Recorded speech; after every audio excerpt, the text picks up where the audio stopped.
ఎకరాలకు నీళ్లు ఇచ్చాం, చెక్ డ్యాములు కట్టాం, చెరువులు బాగా చేశాం, కాలువకుర్తి, నెట్టంపాడు, భీమా, కోయిల్ సాగర్ ప్రాజెక్టులలో పరుగులెత్తించి 6.5 లక్షల ఎకరాలకు నీళ్లు ఇచ్చారు.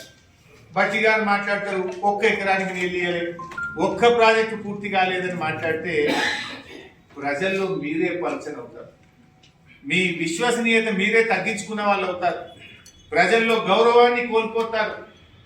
సోయి తెచ్చుకొని మాట్లాడండి, కావాలంటే నేను బహిరంగ చర్చకు సిద్ధం. బట్టి గారు ఒక్క ప్రాజెక్టు పూర్తి కాలేదు, ఒక్క ఎకరానికి నీళ్ళు ఇవ్వలేదని నువ్వు అన్నావు కదా, ఎక్కడికి రమ్మంటావు? మధిరకు రమ్మంటావా, ఖమ్మంకు రమ్మంటావా, సెక్రటరియట్కు రమ్మంటావా, మీ ప్రగతి భవన్కు రమ్మంటావా, లేదు ఏ మీడియా ఆఫీస్కు రమ్మంటావో చెప్పు, నేను వస్తా. ఒక్క ఎకరానికి నీళ్ళు ఇవ్వలేదని నువ్వు అన్నావు, ఒక్క ప్రాజెక్టు పూర్తి చేయలేదు అన్నావు కదా. ఎన్ని ఎకరాలకు నీళ్ళు ఇచ్చినామో, ఎన్ని ప్రాజెక్టులు పూర్తి చేసినామో లెక్కలతో సహా నేను వస్తా. మీరు సిద్ధమా అని నేను అడుగుతా ఉన్నా. ఒకవేళ తప్పైతే గౌరవంగా హుందాగా నేను తప్పు మాట్లాడినా, పొరపాటు మాట్లాడినా, నా పిఆర్ఓ తప్పు రాసిచ్చిందని చెప్పి క్షమాపణ చెప్పండి. కానీ ఇట్లా వేగ్గా అసెంబ్లీలో అబద్ధాలే, బయట కూడా అబద్ధాలు మాట్లాడితే ప్రజల్లో మీ విశ్వసనీయత పోతుంది, ప్రజలు మిమ్మల్ని నమ్మకుండా పోతారని చెప్పి బట్టి గారిని నేను కోరుకుంటూ సెలవు. Thank you. మోసం అడుగడుగున ప్రతి పథకంలో అయితే ఎగవేతలు, లేదంటే కోతలు. ఈ రకంగా రైతులకు తీవ్రంగా అన్యాయం చేసినారు. దీని మీద పండగకు ఊళ్ళకు వెళ్తున్నటువంటి వాళ్ళు రైతులతో చర్చించండి, రైతులకు ధైర్యాన్ని ఇవ్వండి, రైతుల కష్టాలు తెలుసుకొని వారికి భరోసానిచ్చి వాళ్ళు ఈ బీఆర్ఎస్ ప్రభుత్వం ఎట్లా మేలు చేసిందో, కాంగ్రెస్ ఎట్లా మోసం చేసిందో తెలుసుకొని కాంగ్రెస్ మీద పోరాటానికి సన్నద్ధం కావాలి.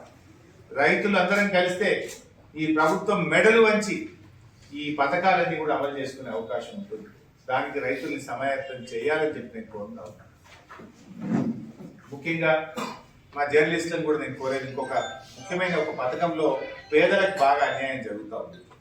దీన్ని కొద్దిగా మీరు స్ట్రెస్ చేసి హైలైట్ చేసి రాయాలని కూడా కోరుతా ఉన్నా. ఇప్పుడు ఇందిరమ్మ ఆత్మీయ భరోసా అని ఒక పేరు పెట్టారు, పథకం పేరు. ఏంటది? వ్యవసాయ కూలీలకు నెలకు 1000 చొప్పున సంవత్సరానికి 12,000 ఇస్తామని ప్రభుత్వం చెప్పింది. ఎవరు వ్యవసాయ కూలీలు ఎలా గుర్తించాలి? వీళ్ళు ఏమన్నారంటే ఉపాధి హామీ పథకంలో మట్టి పనికి పోయే వాళ్ళను మేము వ్యవసాయ కూలీలుగా గుర్తిస్తాము అన్నారు. మన రాష్ట్రంలో 50 లక్షల ఉపాధి హామీ కార్డులు ఉంటే 1,02,00,000 మంది వ్యవసాయ కూలీలు పనిచేస్తున్నారు. 50 లక్షల ఈజీఎస్ కార్డులు, ఉపాధి హామీ కార్డులు ఉంటే ఆ 50 లక్షల కార్డుల మీద 1,02,00,000 మంది మట్టి పనికి, కూలీ పనికి వెళ్తున్నారు. అయితే ఈ రాష్ట్ర ప్రభుత్వం ఏం నిబంధనలు పెట్టింది? 1 సెంటు భూమి ఉన్నా నువ్వు కూలీవి కాదు, 1 సెంటు భూమి ఉన్నా కూలీ కాదు. ఉపాధి హామీ పథకంలో ఈ సంవత్సరంలో 20 రోజులు నువ్వు పనిచేసి ఉంటేనే నువ్వు కూలీవి.